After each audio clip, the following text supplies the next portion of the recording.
Fala galera, sejam todos muito bem-vindos ao canal. Para quem não me conhece, meu nome é Rian Matos, sou investidor de criptomoedas há mais de 6 anos, beleza? Então a gente está dando continuidade aqui na série que a gente criou, Diário de um Trader, beleza? Onde a gente vai falar todas as operações que nós estamos fazendo, dando loja, dando gain, né? O intencional é passar para vocês o racional da operação, o que a gente está vendo para essa semana, beleza? O que a gente vai traçar de estratégia, né? E principalmente, o sábio é aquele que aprende com o erro dos outros, tá? Então você pode aprender muito com esse canal exatamente dessa forma, tá? Para evitar alguns erros meus e, obviamente, pegar aí toda a bagagem que eu tenho de experiência, fechou? Então, já senta o dedo no like, vamos falar como é que foram os dias durante essa semana, o que a gente fez de errado, né? Infelizmente, tivemos uma notícia negativa ontem, tá? A gente começou falando da semana aqui sobre Bitcoin, Ethereum e dois tipos de moedas alternativos, né? Que funcionam um pouco diferente do mercado, né? Funcionam à base de buscas de liquidez.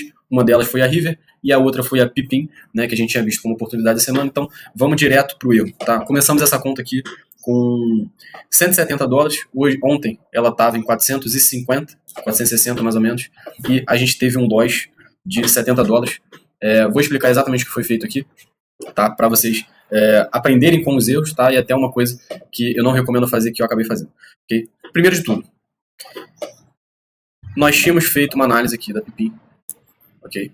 Dizendo que tinha muita gente apostando long nessa região e o Open Interest ele estava subindo. O que é o Open Interest? É a quantidade de dinheiro alavancado, tá? Recurso financeiro nas corretoras, beleza? Então, eles injetaram um caminhão de dinheiro para derrubar o preço, né? E a gente imaginava comprar na faixa aqui dessa média de 200. Primeiro ponto importante, eu comentei que não era para deixar a ordem passiva. Por quê? Porque esse é um mercado que tem uma volatilidade insana, né? Então, simplesmente aqui em 2 dias, a gente viu um derretimento de 65%. Tá? E hoje a gente já acumula mais de 70% de derretimento, beleza?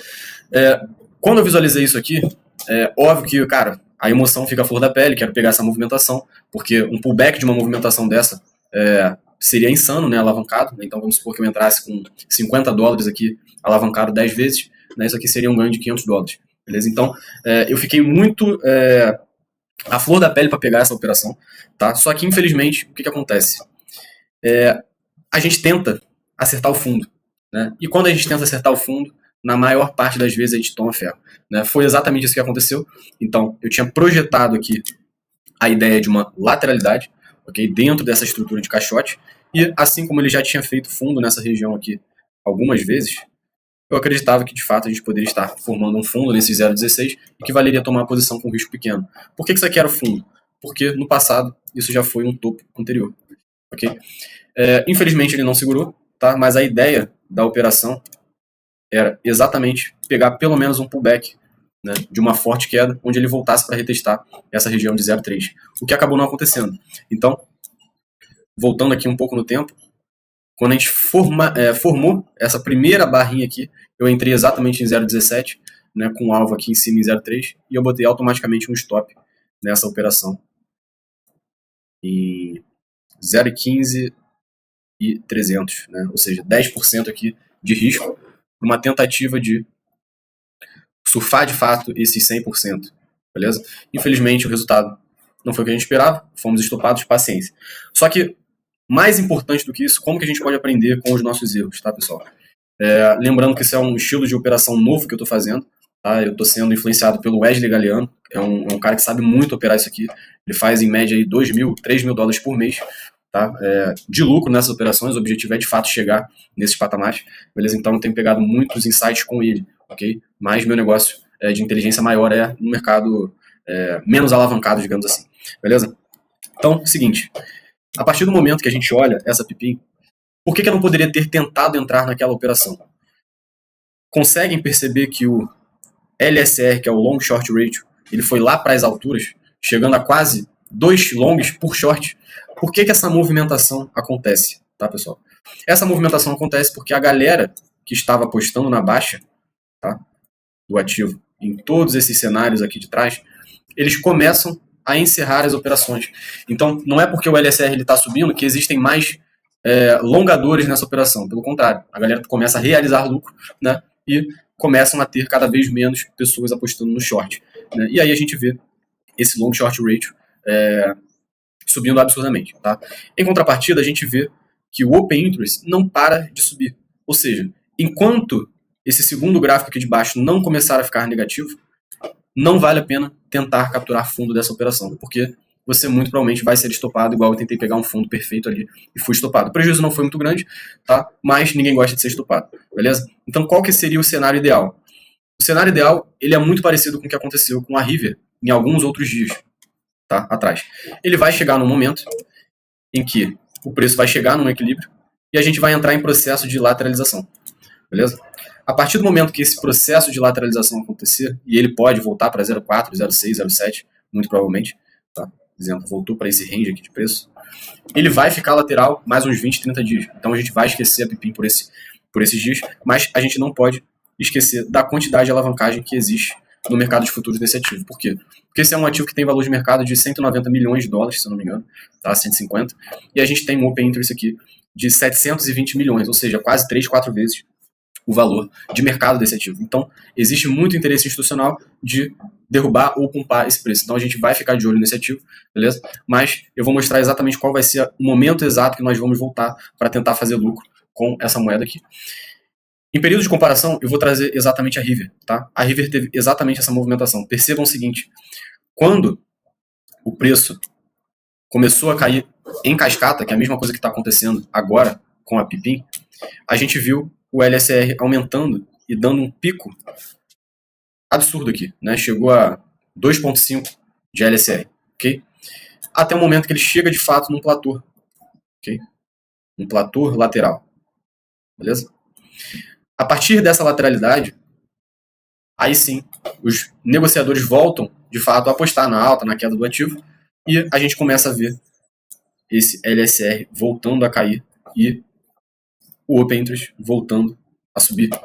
E aí sim é o momento exato da gente retomar esse ativo, porque a gente vai estar na mão favorável da corretora, que é o quê? De buscar todos os stops e os preços de liquidação dos shortadores. Conseguem perceber essa diferença? A Pipim está com quase 2 de LSR, a River está com 0,6, ou seja, existe 40% mais pessoas apostando no short do que apostando no long. Então a corretora tem mais interesse e maior probabilidade de impulsionar esse preço para cima, beleza? Então, segundo ensinamento, tá? Eu tinha um tempo atrás tirado meu dinheiro da Binance, porque a Bybit tinha me dado um limite maior de saque, né? E eu optei por sair um pouco da Binance e experimentar essa nova corretora. Só que, pessoal, grande erro que eu cometi, que eu fui perceber só quando comecei a realizar as operações. Como a volatilidade é insana, geralmente a gente fica receoso, a gente fica com medo, então a gente quer realizar a mercado. Quando a gente realiza a mercado, cara, eu paguei, se não me engano, 20, 25 dólares de taxa somente para encerrar a operação, porque eu estava com muito pouco dinheiro, eu estava com 50 dólares nessa operação, alavancado em 10 vezes. Ou seja, mais um aprendizado. Se for operar esse tipo de ativo, tem que operar na Binance, porque a falta de liquidez desses ativos em outras corretoras faz com que você tenha um drawdown muito alto a partir do momento que você realiza essa operação a mercado. Fechado?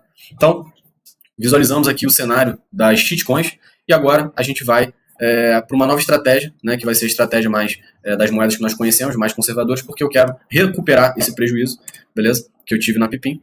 E eu não posso mais ficar correndo riscos desnecessários, beleza? Só uma coisa.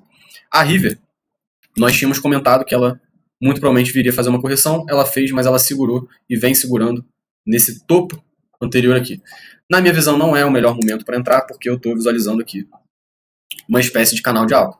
Então, como eu não quero correr muitos riscos, eu estou aguardando a probabilidade dela vir para a base desse canal, né, esperando pacientemente esse estoque RSI vir no 12 horas para a sobrevenda. Beleza? Não é garantia que isso vai acontecer, mas eu não posso correr mais risco de tomar mais um loss de 70, 80 dólares, né, com uma banca tão pequena igual eu estou. Beleza? Voltando aqui, vamos dar uma olhada no Bitcoin. Tínhamos comentado que não seria de melhor interesse ter posicionado aqui nos 74, 75, porque a gente fez o rompimento dessa resistência dos 71 e muito provavelmente o preço estaria retomando, tá, fazendo um pullback para servir como suporte para aí sim tentar buscar o nosso preço-alvo lá de 78 até os 81 mil dólares. Tá? E é exatamente isso que está acontecendo, beleza? No gráfico de 4 horas eu comecei a enxergar uma coisa que poucas pessoas enxergam, tá? Mas isso daqui é um cenário de canal, de alta num tempo gráfico menor, porém, na hora que a gente deixa o gráfico com maior tempo gráfico, a gente começa a visualizar isso aqui como sendo uma bandeira de baixa. Pouca gente percebe isso aqui, ó. Isso daqui também foi uma bandeira de baixa, que a partir do momento que ele perde, é hora de shortar o ativo. Beleza? Não é o momento de shortar ainda, mas muita atenção, porque no gráfico de 4 horas eu tinha comentado que iria esperar todo esse esfriamento do preço. Beleza? Quando eu gravei o vídeo segunda-feira nós estávamos nessa condição, e que historicamente falando, todas essas sobrevendas seriam melhores momentos de entrada. Tá? Beleza? Então eu iria esperar pacientemente esse recuo no preço, que é o que está acontecendo exatamente agora. Beleza? Então, agora a gente chegou num ponto decisivo. Aqui eu tenho duas escolhas. Ou eu poderia começar a montar posição aqui. Então, exemplo. Como a gente está falando de Bitcoin, eu posso aumentar a minha mão, porque é uma moeda que tem menos volatilidade. Tá? Então, eu vou destinar para o Bitcoin $100. Tá? Desses 380 que sobraram, $100. Eu posso começar a montar a posição aqui, $30 aqui, colocar a ordem aqui, 69, e deixar uma terceira ordem, onde eu farei manualmente, caso ele chegue aqui embaixo em 68.500, beleza? Lembrando que o nosso stop ele precisa estar abaixo de $66.000, ok? Que seria na perda dessa estrutura de alta que ele vem se formando, beleza? Então a ideia é com que o preço consiga segurar nesses 69 até os $70.000, para manter essa estrutura de alta, ok? A segunda forma que nós temos hoje de tomar essa decisão é se nas próximas horas nós começarmos a visualizar uma defesa do preço e o estoque RSI confirmando essa movimentação. Lembrem que numa tendência de alta, de curto prazo que nós estamos, nós sempre iremos priorizar compras na sobrevenda do 4 horas, que ainda faltam alguns pontos, beleza? Então sim, tem essa possibilidade dele bater aqui $69.000 para fazer mais uma pernada de alta, até os 81. Fechado? Então esse está sendo meu racional para o Bitcoin. E eu estou bem na dúvida se eu entro em Bitcoin ou se eu entro em Ethereum. Tá? Qual que seria a diferença? Vamos dar uma olhada agora. Tá? No Ethereum, a gente tinha comentado que o preço estava fazendo um caixote lateral, beleza? E que uma das estratégias de alvo é dobrar esse caixote para cima, beleza? E o que nós comentamos? Que o mais provável seria ele encontrar resistência na metade desse caixote dobrado para cima, retestar essa resistência que foi rompida agora como suporte, encontrar o conjunto de médias, ó, voltar para retestar essa média 21 diária que começou a apontar para cima, para finalizar o movimento nessa região vermelha aqui. Né? Então, é exatamente isso que nós estamos vendo agora. Preciso me posicionar exatamente agora? Não. É preferível esperar a defesa do preço. Eu preciso ter alguma ação de preço, ok, para saber que essa região foi defendida. Porque senão eu estou dando um tiro no escuro. E nesse momento de tendência de baixa de bear market, não é interessante ficar com ordens passivas dessa forma. Beleza? Ou ele entra nessa sobrevenda, ou eu começo a fazer ordens fracionadas como se fosse um DCA, para não correr tanto risco. Beleza? O que eu estou na dúvida? Será que se eu entrar exatamente em 2.150 no Ethereum e alavancar exatamente da mesma forma, 20 vezes, com o mesmo capital, eu vou me beneficiar tanto mais assim do que se eu entrar no Bitcoin? É isso que a gente vai ver exatamente agora. Então, se eu entrar com essa operação, eu sei que o meu alvo vai ficar entre 2.500 até 2.600. Então, o meu alvo principal são os 2.600. Beleza? Isso daqui representaria mais ou menos, vou botar aqui, 150, 21% de lucro. Ok? Eu estaria tendo que correr um risco mais ou menos abaixo dos 2.000 aqui, tá? Ele precisa ficar abaixo dessas regiões aqui. Okay? Para eu não ser facilmente estopado. Beleza? Porque muita gente coloca o stop aqui, tá? Essa galera aqui pode ser estopada e o preço voltar a subir. Beleza? Então isso aqui seria uma operação basicamente de 3 para 1. Ou seja, se eu estou colocando $100, se eu estou colocando aqui $100 vezes 20, eu estou tendo um lucro aqui de $400. Lucro de $400. Porém, se eu tiver um prejuízo, eu vou ter um prejuízo de 130 mais ou menos. Beleza? Então, essa operação é uma operação que se paga. Vale a pena correr esse risco. Ok? Mas vamos voltar aqui no Bitcoin. Se eu conseguir capturar essa operação em $70.000 exatamente, tá? Ou quem sabe aqui em 68, né? Vamos fazer uma coisa mais plausível aqui nos 70 e 200, tá? Meu stop em 66 mil ficaria de 6% e o meu alvo ficaria lá em 81%. Ou seja, uma operação praticamente também 3-1, só que vocês concordam que o Ethereum ele é muito mais volátil do que o Bitcoin, então talvez eu tivesse que diminuir um pouco essa alavancagem, tá? Ou eu teria que acertar no olho da mosca. Então, para essa semana, eu vou focar exatamente aqui, ou no Bitcoin ou no Ethereum, tá? Me perguntaram nos comentários para a gente falar sobre algumas altcoins. Pessoal, as altcoins nesse momento não são para compras. A gente espera essa retomada de alta de pullback para uma venda na média semanal. Então, um comentário especificamente da Solana, beleza? Pessoal, isso daqui é uma bandeira de baixa, tá? Na verdade, o preço está até se funilando aqui, ó, uma cunha, ok? Uma cunha. Isso é perigoso, porque quando o mercado começa a retomar alta, a galera, vou entrar na altcoin porque ela vai fazer 100%. Não, não vai, tá? Porque o fundo está muito distante ainda. Então isso é um fundo que nós estamos vendo de pullback. Até onde que ele pode bater no máximo? Essa média 21 semanal. Vamos ver um exemplo aqui? Ó. Exemplo.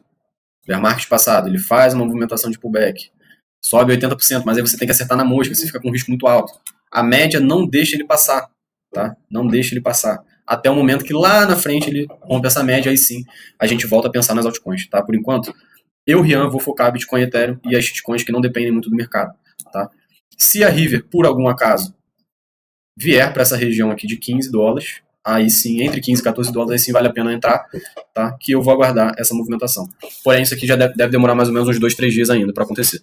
Fechado? Então, pessoal, se você ficou até aqui, tá gostando dessa série, curte, deixa o like, fechado, que a gente está mostrando exatamente como a gente opera no dia a dia, mostrando as emoções, mostrando o que a gente está vendo no mercado caindo, no mercado subindo, como que a gente vai manejar isso, gestão de risco, o que vale mais a pena do que outras coisas, né? E aí a gente vai seguindo.